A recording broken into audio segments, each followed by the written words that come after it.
Community 101, the Community Technology Framework.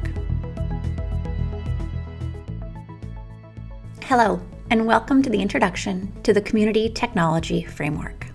At the end of this session, you'll have an understanding of the 3 layers of community technology, the importance of integrating community technology into the overall management of a community program, and best practices for using the framework. The Community Roundtable developed the Community Technology Framework in 2019 to acknowledge that technology is what enables community professionals to engage and lead in new ways, and is a critical component of a successful online community program. Let's look at the 3 layers of the technology framework. The engagement layer creates the user experience and is made up of the features and functionality that allow engagement behaviors to happen in a community. How do you help people validate, share, ask and explore inside the community? This layer directly correlates to the Community Engagement Framework. Be sure to review the overview of the Community Engagement Framework if you're not familiar with it. The engagement layer is the most visible layer of community technology to members. It includes features and functionality to validate, share, ask, and explore.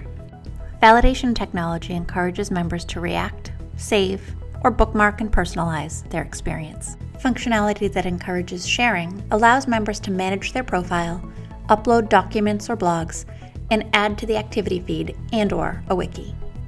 Ask-related features encourage members to search, ask and answer questions, create and vote on ideas, and message other members in the community. Functionality focused on exploring enables open discussion and chat.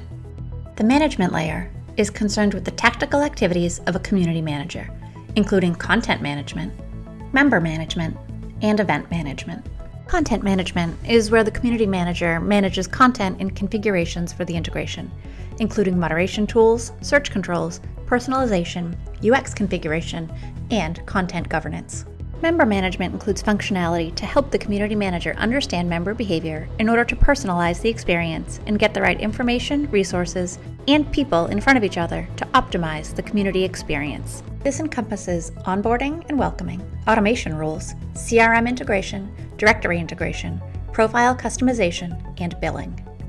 Event management includes everything that allows the community manager to host programs in the community, like event listings and RSVPs, calendars, and event billing. The administrative layer is also known as the back end of your community. It houses the inner workings of the community program. This includes analytics and reporting, platform architecture, and vendor factors. Analytics and reporting allows the community team to see the behaviors they're enabling on the front end and to help them measure, report, and strategize success. This includes dashboards, APIs, and social network analysis. Platform architecture can be very hidden, but it's the base framework for your community program, and thus critical to understand and consider. This includes permissions, security, ecosystem governance, scalability, and native integrations. Vendor factors include all of the variables that differ from vendor to vendor, like cost and pricing models, services and support offered, customer communities, thought leadership, viability. It's important to note, especially here, that there is no right or wrong answer for any of these points. When you understand what you need in your community environment and how your stakeholders feel about these approaches, you can use this understanding to help guide you in your vendor selection. Using the Community Technology Framework to identify must-haves for your community before you decide on a community platform vendor is critical. Let's talk about 3 best practices. Strategy needs to come before technology. If you put strategy first, it prioritizes what community features matter the most to your organization.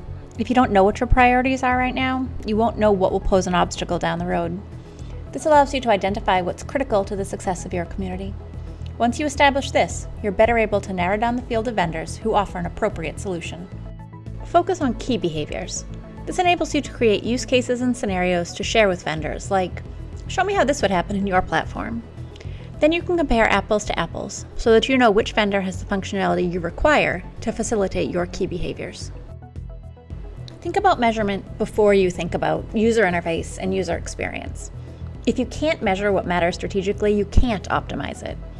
If that measurement isn't easy, it'll require additional resources and more time in the long run. Review the analytics offered by the platform vendor before you make your platform decision. Let's review what we discussed today. We explored the 3 layers of community technology and their components, the importance of integrating community technology into the overall management of a community program, best practices for using the Community Technology Framework. To learn more about the Community Technology Framework and more on community technology, including our Community Platform Vendor Comparison Tool and our Community Platform Requirements Library, visit communityroundtable.com.